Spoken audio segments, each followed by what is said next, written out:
Zoom vive me cortando, cara. Fala. Deve ser mulher esse Zoom, cara. Começa a falar, ele pam, corta o cara. Não é fácil, tá? Então a gente viu o critério tensão-vida, tá? Existem mais dois critérios, né? Deformação-vida e o mecânica da fratura linear elástica, que ele dá trinca, né? Considerar o crescimento de trincas. Então é isso que o engenheiro tem que saber. Que a dureza é proporcional à vida em fadiga. Tá? A curva é curva logarítmica. Se você tiver os valores reais dessa curva, você vai ter maior precisão. Se não, você estima, né? Joga uma segurança em cima. Existem três critérios. Tensões médias modificam a vida do meu material, tá? Para melhor ou para pior, enfim. Para tensão média existe um critério. E o que mais quer falar? Isso aí, eu acho. Como é isso? É isso que se usa. Tá? Aqui,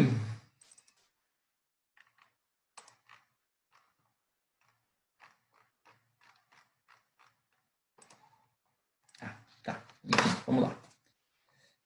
Então tá. Alguma dúvida, pessoal, de fadiga? Isso aqui eu fiquei com um pouco de dúvida. Ou aqui, isso aqui eu acho que não está bem explicado. A gente fez bastante exercício. Eu acho que isso vai ajudar vocês aí né, nas aplicações aí que vocês tiverem. Seja no meio acadêmico ou na vida real. Acordou. Fala. Fez abrir o microfone, hein, Geison? Não fui eu, professor. Não fui tu? O gato. O gato vive abrindo o microfone, hein? Essa porra cima dessa porcaria. Não entendeu tudo de fadiga aí, Geison? Agora já fechou o microfone. Oh. Então tá bom. Se o cara respondeu, então é esse bom sinal.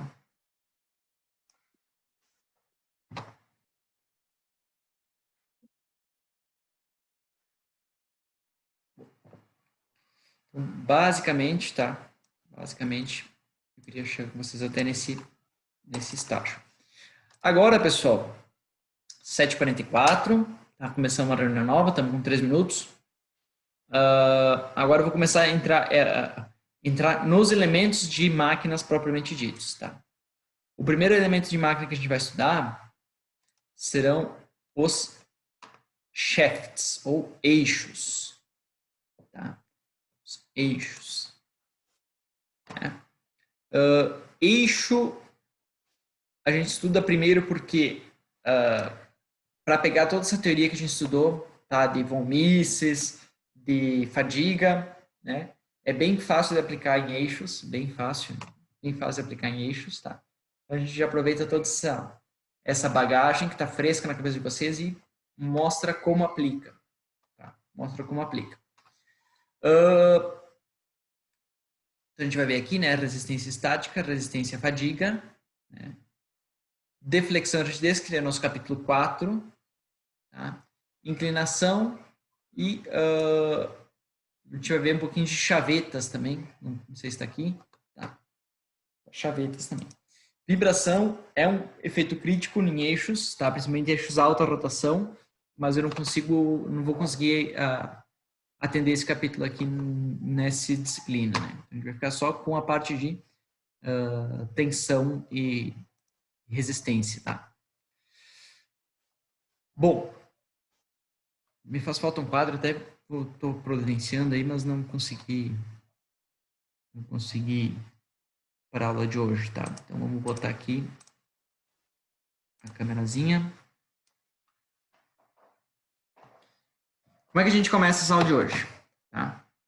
A gente começa falando de resistência. Tensão versus resistência. Tá? Resistência. Então, vou desenhar para vocês aqui um caso clássico de engenharia. Uma viga em balanço. Uma viga em balanço. Tá? Essa viga é determinada a força. Vou botar essa cor aqui, deixa a tensão em vermelho. Vou botar uma força, um determinado comprimento. Tá? E aqui eu tenho um determinado diâmetro. Tranquilo, né? Qual que é a tensão máxima lá no meu elemento de tensão localizado no ponto A, né? Lá junto à solda? Já sabe que essa tensão é uma tensão de tração, né? Porque essa força, a viga vai fletir para baixo, e eu vou ter uma tensão de tração. Importante, eu vou botar aqui, né? Essa viga vai fletir para baixo, uma distância y. A gente já aprendeu a calcular essa distância y, né? Podemos fazer um exemplozinho aí para vocês. Tá? E aí, aqui eu tenho a tensão do elemento A, né? E essa tensão my sobre I, my sobre I. Tá? Esse y é diferente desse y, tem que cuidar para não confundir, né? Esse y é essa distância da linha neutra até o meu ponto de análise. Tá? Então, como eu tenho um eixo redondo, eu simplifico momento vezes o diâmetro sobre 2, e o meu momento de inércia é π d na quarta sobre 64. Tá? Corta aqui com K, eu tenho o D com D na 4, vou ficar com 32m sobre π d ao cubo. A gente já fez essa simplificação antes, tá? Estou fazendo de novo. O que mais? O que vale meu momento? Meu momento é força vezes a distância L. Sobre π d. Resolvida a questão, né? Pá, que barbada. Agora, em algum momento, eu falei qual que era o material desse eixo, pessoal.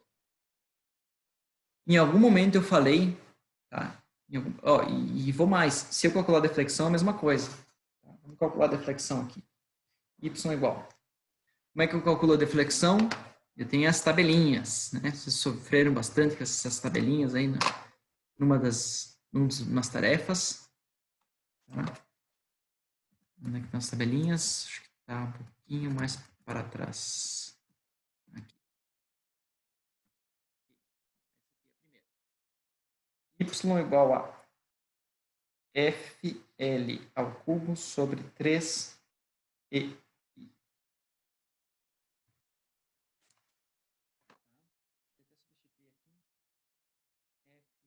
Cubo sobre F ao cubo sobre 3 E vezes I, esse aqui, né? Vai ficar 64 em cima, π d na quarta. Tá? Duas equaçãozinhas aí, a deflexão e a tensão.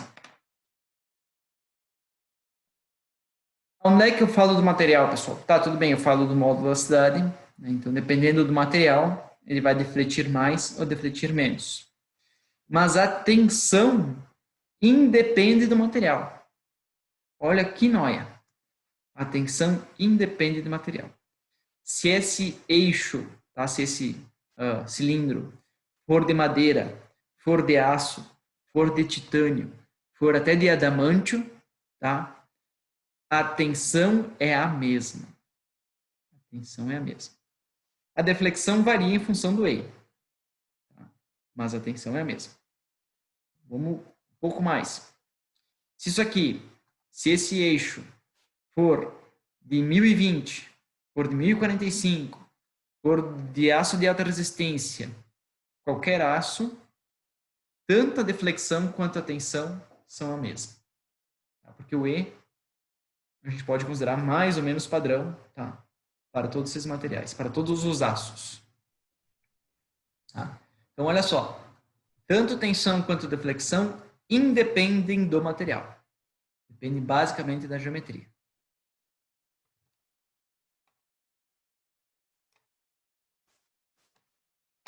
Entendeu? Deflexão é controlada pela geometria, não pelo material, com exceção do módulo da elasticidade. Tensão é controlada pela geometria, não pelo material. Então, onde é que entra o meu material do meu eixo? Somente a resistência é controlada pela propriedade do meu material. Tá? Então, só quando eu for calcular meu coeficiente de segurança, tá? Eu vou pegar algum critério de resistência e dividir por tensão. Aí, dependendo do tipo de falha que eu estou imaginando, né? Eu uso SY, SUT, SE, né? Por aí vai. SF poderia considerar também, mas não vou complicar a vida de vocês. Então, só aqui entra a resistência do meu material. Só o meu coeficiente de segurança. Tá? Somente a resistência controlada pelo problema material. Eixos. Então, tá? Por esse motivo, eixo é feito em aço de baixo carbono. Tá? É difícil eu utilizar um material, não é impossível, tá, pessoal? Um material mais nobre, sei lá, um 4140, mas tá? Comum que isso possa parecer, para eixos. Não é que eu não vou utilizar, é que é difícil. É difícil. Tá? Propriedades fadigas não são tão beneficiadas, né? Eu vou botar um tão aqui, ó. Tão beneficiadas. Por um aço de alta liga ou com tratamento térmico. Propriedades fadigas não são tão beneficiadas. Dureza superficial é desejada quando o eixo é uma superfície de rolagem. Sei somente sei. Tá? Então, o que isso quer dizer? Na primeira análise, tá? Se vocês tiverem que projetar um eixo, já vão pensando em usar o material mais comum possível. Tá? Se por algum motivo você não conseguir utilizar o material mais comum possível, aí você vai passar para o material com tratamento térmico ou com a dureza superficial. Tá? Cementado, nitretado, e aí por aí vai. Tá? Mas a primeira escolha do material é sempre 1020, 1030, 1045 no máximo. No máximo. Sem têmpera, sem nada. No seco. Tá? No seco. Aí tem um detalhezinho. Para diâmetro menor que 3 polegadas, ou seja, até 75 milímetros, trefilados a frio. Tá? Por quê? Porque trefilado a frio tem maior vida em fadiga. Trefilado a frio é mais fácil de usinar. Então, também, tu vai economizar aqui, mas você vai gastar um pouquinho mais aqui. Tá? Mas é uma decisão inteligente. Tá? Laminado a quente para maiores tamanhos, né? Aí laminado a quente tem que ser totalmente usinado. O trefilado tu até pode deixar uma porção sem usinar. Tá? Baixa produção, quanto menor a redução do material, mais barato é meu eixo. Tá? Não adianta você pegar e dimensionar um eixo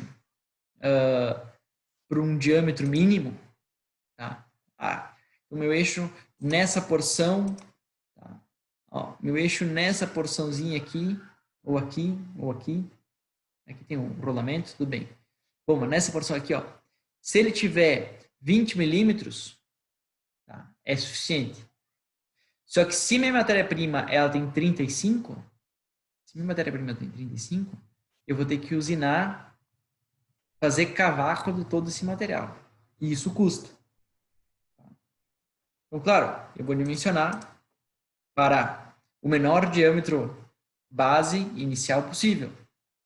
Mas uma vez que eu defini o diâmetro base inicial, né, o diâmetro da minha barra aqui, ó, da minha matéria-prima, quanto menos material reduzir, mais barato vai ficar meu material. Eu já paguei esse material. Já cortei e já paguei. Eu só vou gastar mais reduzindo o eixo, gastar mais e ter um material mais fraco e com uma maior deflexão. Isso é interessante. Se eu for produzir em escala, tá? Se eu vou produzir em escala, aí é normal forjar, tá? Ou até fundir. E aí, quando eu trabalho com forjamento e fundição, eu pago quilo do material forjado. Eu pago por quilo do material forjado. Aí sim, quanto menos material eu desenhar, eu projetar, mais barato fica meu projeto. Mais barato fica meu projeto. Tem lógicas para vocês, pessoal? Vocês entenderam qual que é a lógica? É bem tranquilo, né? Para engenharia ali, entender isso. Mas é uma decisão que vai guiar, tá, vocês no início do projeto, onde isso é um pouco difícil de especificar. Onde é um pouco difícil de especificar. Layout do eixo, tá? Então, a gente tem a disposição axial dos componentes, eu vou falar um pouquinho mais. Carga de suporte, fornecer transmissão do torque, né? Então, esse torque, né? É o sistema sem fim, né? Engrenagem sem fim, vai gerar um torque se o torque tem que ser transmitido, né? E a hora que você for fazer o layout de eixo, você também tem que pensar na montagem e desmontagem desse equipamento, né? Manutenção desse conjunto, tá?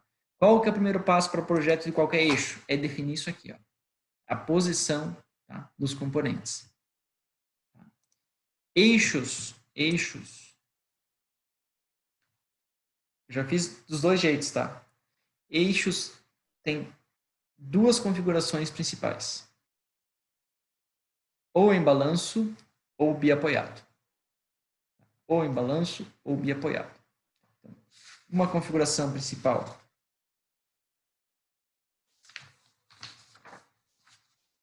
Tem um Julinho escrito, tudo bem. Uma configuração principal é um eixo biapoiado. O que é um eixo biapoiado? Então, você vai botar um rolamento aqui, um rolamento aqui. Tá? E os outros componentes aqui dentro, seja eles quantos forem. Um rolamento em cada extremidade. Ou, outra configuração é ele em balanço. Balanço não significa que você vai botar um rolamento aqui e resolveu. Não, você tem que ter no mínimo 2 rolamentos. Tá? Em X assim que é o rolamento. E aqui os outros componentes, engrenagem, polia, seja lá o que for. Tá? E é possível botar, e até desejável, coisas aqui no meio. Eu já vi politriz também, a gente fez uma politriz uma vez. Era 2 rolamentos aqui, tá? E o rolo para polimento nas extremidades. Tá? Eixo de carro também é assim, né? Tem pneu e aqui a suspensão. Né? Então, são basicamente essas duas configurações. Ou biapoiado ou em balanço. Ou biapoiado ou em balanço. Até um aluno me pediu, né? Me pediu,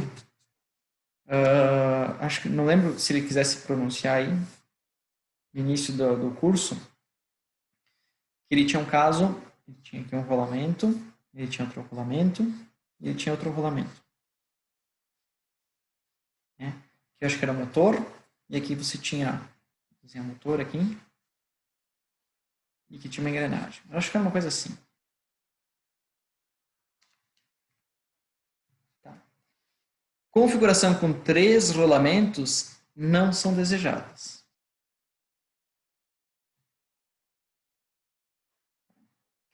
Por que não é desejado ter 3 rolamentos? Quanto mais apoio, melhor, né, professor? Depende. Não, né? Quanto mais apoio, melhor. Sim, mas nesse caso, não. Por quê? Porque, por menor que seja, tá? Por menor que seja,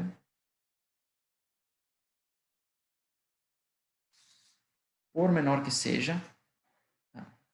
O meu eixo ele vai apresentar uma circularidade, desbalanceamento. É muito difícil ter todas as usinagens aqui do eixo exatamente concêntricas. Tá? Existe sempre uma tolerância. Ah, mas eu retifico, a retífica também tem uma tolerância. Alinhamento, exatamente, esse que é o problema. Então, essa tolerância, tá, do balanceamento, do alinhamento do eixo, certo? A cada volta que esse eixo, cada volta que esse eixo executar, eu vou ter um ciclo de fadiga, certo? Que esse rolamento vai gerar, né? Quando eu montar esse eixo quando eu montar essa máquina com o eixo desalinhado, esse rolamento vai ter que fazer uma força para alinhar esse eixo. Tá? Por mais que seja mínima, vai existir uma força para alinhar esse eixo. E a cada volta desse eixo, essa força completa um ciclo em fadiga. Então, nessa disposição, eu já vou estar aplicando uma carga em fadiga no meu eixo. Mesmo sem nenhuma carga aqui, ó. Mesmo sem nenhuma carga aqui, eu já estou aplicando uma carga em fadiga. Tá? Então, não é desejável. Ah, mas tem alinhamento, tem tudo. Beleza, mas se tu puder manter um layout assim, tá? Aumenta os teus rolamentos. Aí se quiser botar 2 rolamentos aqui, pode botar, né? Não teria problema, tá? E a chance do teu elemento é muito menor, tá? Os dois juntos. Mas quando você começa a ter eixos longos, isso aqui é um problema. Aí o Jackson tá ali, né? O Jackson é da empresa que faz acoplamentos, ele já vai dizer, não, mas aqui tu bota um eixo, bota um acoplamento e bota outra carga, né? Que esse acoplamento vai fazer esse alinhamento compensar para ti. Tá? É mais ou menos por aí. Né? Só que aí, quando eu for fazer isso, eu tenho que colocar rolamento, eixo, rolamento, né? Aqui eu vou ter meu acoplamento.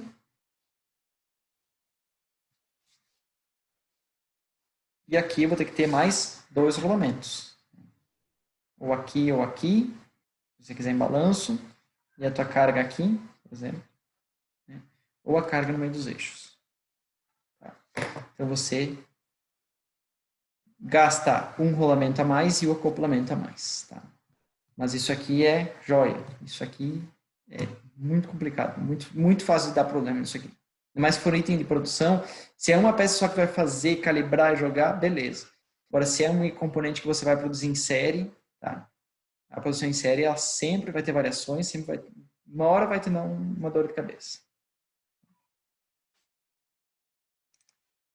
Layout de componentes, ó, ou biapoiado ou em balanço. Esse cara aqui, ó, apoiado aqui, tá? E aqui para baixo está em balanço. Tem mais casos aqui. Ó, aqui tem esse aqui é apoiado ou engrenagem, não me lembro. Enfim, apoiado, tá? Carga e aqui em balanço. Aqui, balanço. Né? A gente consegue visualizar isso em todas as máquinas que a gente começa a visualizar esses detalhes. Né? Tá? Depois que você determinou a posição dos componentes, você vai pensar em como montar e como desmontar isso aqui, manutenção, né? Por isso que tem um cubo aqui, né? Tem N maneiras de tu fazer isso aqui, tá? E aí, deixa eu ver se mostra. Aqui tem a questão de manutenção, né? Vou botar um parafuso aqui para a hora que for tirar essa... Aqui você tem o eixo inteiro, né? Então aqui ele sai sempre para lá, ó. Então você tem que deixar... Você enclausurar aqui, você não tem mais como desmontar esse componente, tá? Montagem, desmontagem. Eu acho que para os alunos da FTEC, eu acho que isso não é problema. Né? Vocês têm uma visão bem prática das coisas, né? Por aí vai. Para transmissão de torque, a gente usa chaveta, estria, parafuso, pino, ajustes de pressão, ajustes cônicos, né? Bom, depois eu vou falar uma historinha aí. Vou contar uma historinha aí. Tá. E aí a gente calcula as tensões, né, nas posições críticas. Sempre na superfície, sempre na casquinha do eixo, tá? Nunca para dentro do eixo. Não teria sentido calcular para dentro do eixo. Porque um eixo, tá? Qualquer que seja o eixo, ele está submetido a dois esforços base, torção e flexão.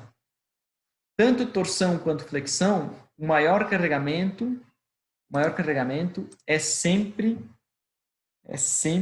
na superfície. Tá? Flexão, a linha neutra, é no centro do eixo, você não tem carregamento. E torção, a linha neutra, também é no centro do eixo, você não tem carregamento. Tá? Então, nos dois casos, a tensão máxima sempre vai dar na casquinha, sempre na superfície. Onde é que mais que eu vou calcular? Onde o momento é máximo, tá? Onde é a torque, porque o torque, ainda mais se for um torque elevado, ele eleva um monte de tensão equivalente. Tá? E onde há concentradores de tensão, tá? Para resistir à fadiga do teu eixo.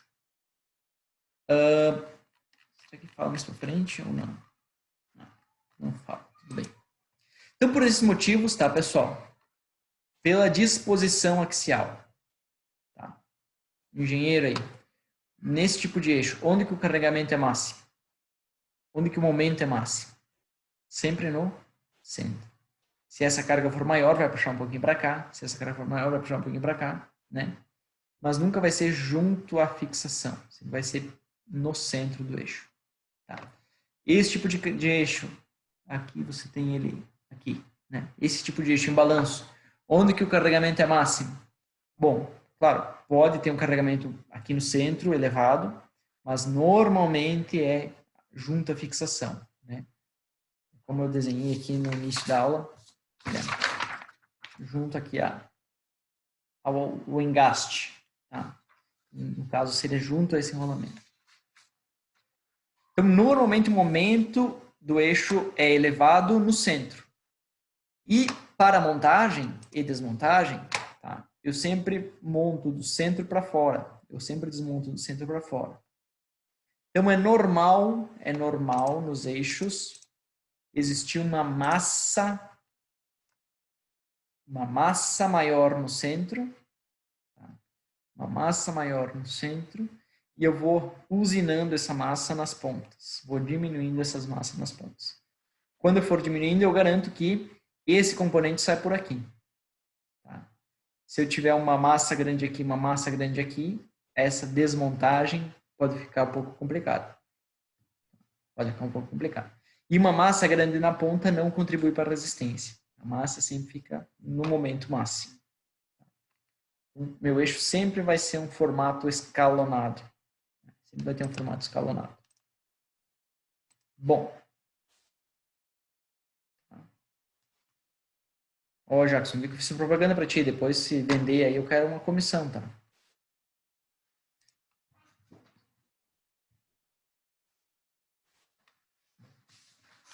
Comissãozinha. Bah, se dependesse de vender, olha, bah, morria de fome antes da quarentena acabar. É fácil. O que eu ia falar para vocês? Bom, então, eu tenho duas montagens principais, né? Ou biapoiada ou em balanço. Balanço, certo? E eu tenho dois esforços base, dois tipos de esforço base.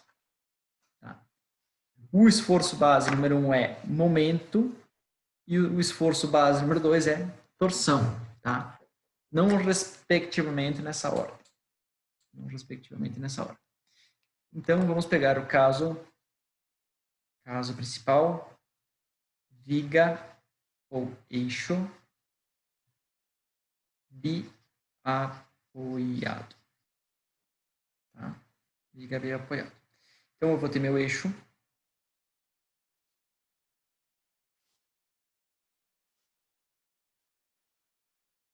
Eu vou desenhar meio escalonado para vocês irem se acostumando. Tá?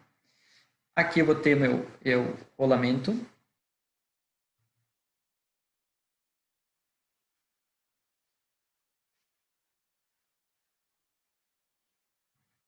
Aqui o meu outro rolamento.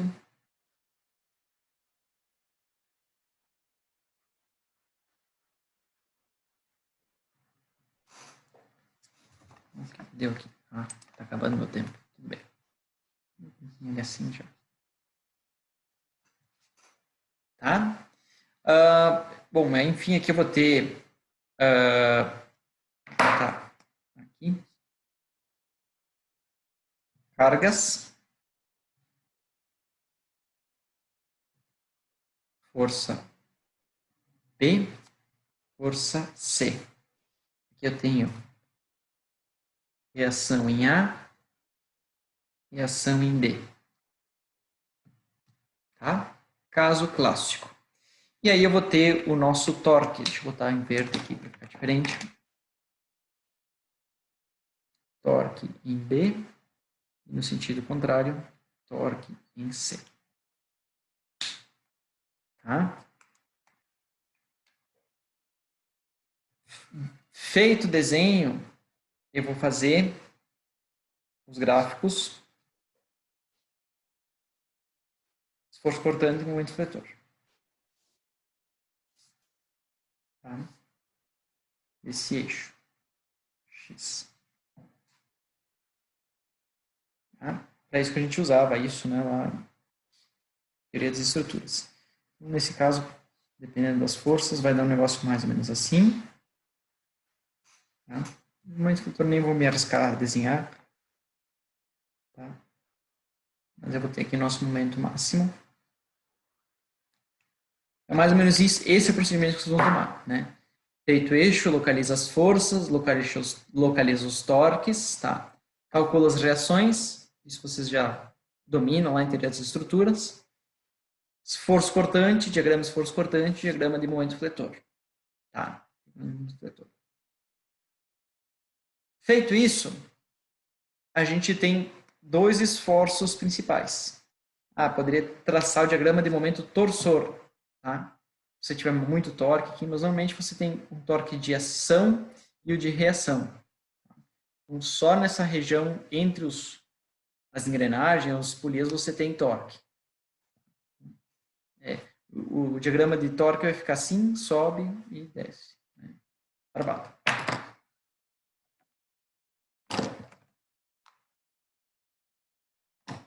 Tá? Onde esse eixo vai quebrar? Onde esse eixo vai quebrar? A probabilidade desse eixo quebrar é muito grande, tá? Junto a esse concentrador de tensões. Então, eu vou calcular, né, primeiro esse ponto. Pode quebrar aqui? Pode. Por quê? Porque eu tenho um diâmetro menor, e eu tenho um concentrador de tensões e eu tenho um momento elevado. Tá? Então, eu vou avaliar, nesse estágio, todos os pontos críticos do meu eixo. Tá? Que eu não botei, mas eu poderia ter um rasgo de chaveta.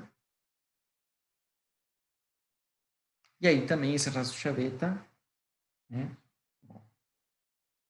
Tem um concentrador de tensão do rasgo de chaveta, posso ter um diâmetro menor e um momento considerável. E torque, né? Com tudo isso alinha para eu ter para levantar os pontos hotspot, né? Os pontos que podem quebrar meu eixo, né?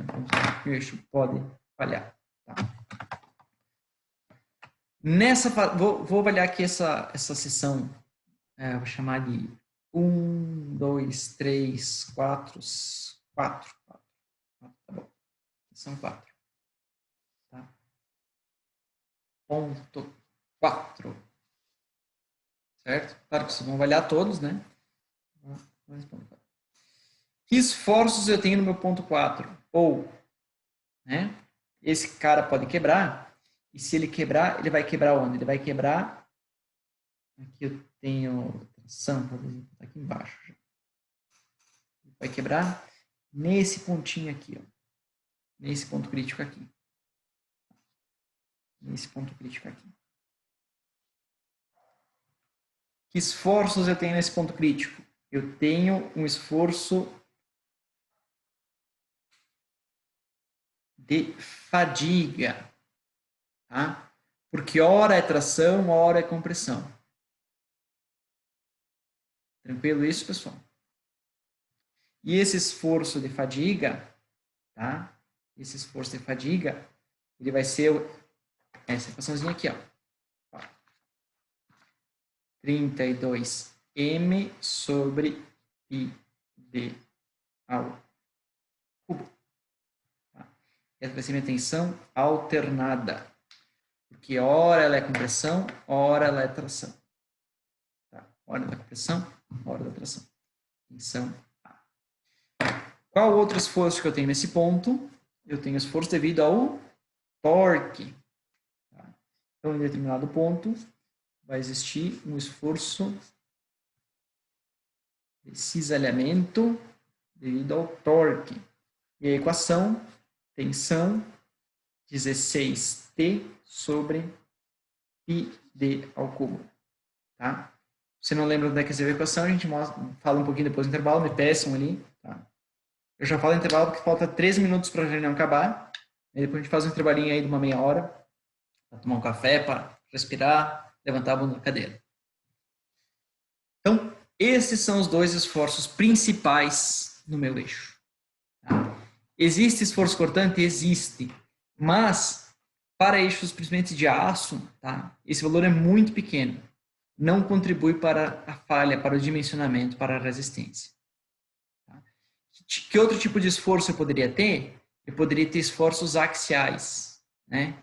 Engrenagens de dentes helicoidais geram esforços axiais. Mas, de novo, esse esforço de flexão é bem maior que o esforço axial. Tá? O esforço axial é constante, não é alternado. Tá? Constante, não é alternado. Então, pode ser que ele piore a vida em fadiga. Tá? Mas esse cara vai ser bem maior do que qualquer esforço axial que venha a ocorrer. Tá?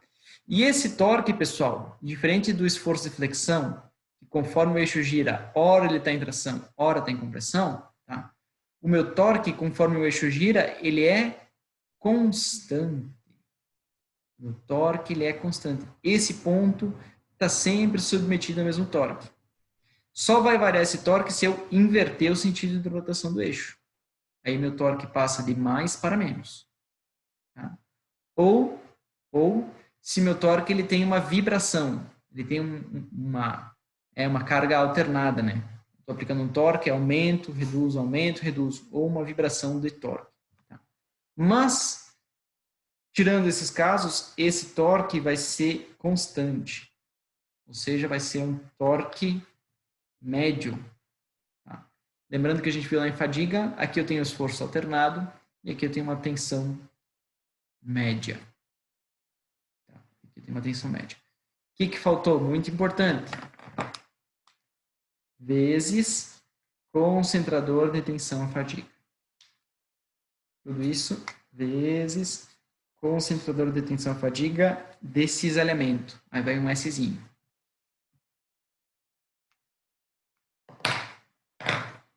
Show de bola, né? Que barbado, hein? Que barbado. Tá? Eu queria ter um professor que nem eu, cara. Pá, que coisa mais louca. Aí, o que a gente faz com esse cara? Tá? Vai acabar minha reunião, a gente volta depois do intervalo e fala sobre isso. Tá, pessoal? Meia horinha de intervalo, aí 10 para as 9 a gente retorna. Beleza?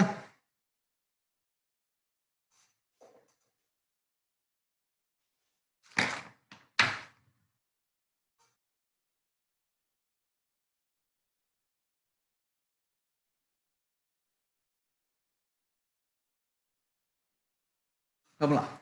10 para 9, estamos de volta aí, pessoal. Falou.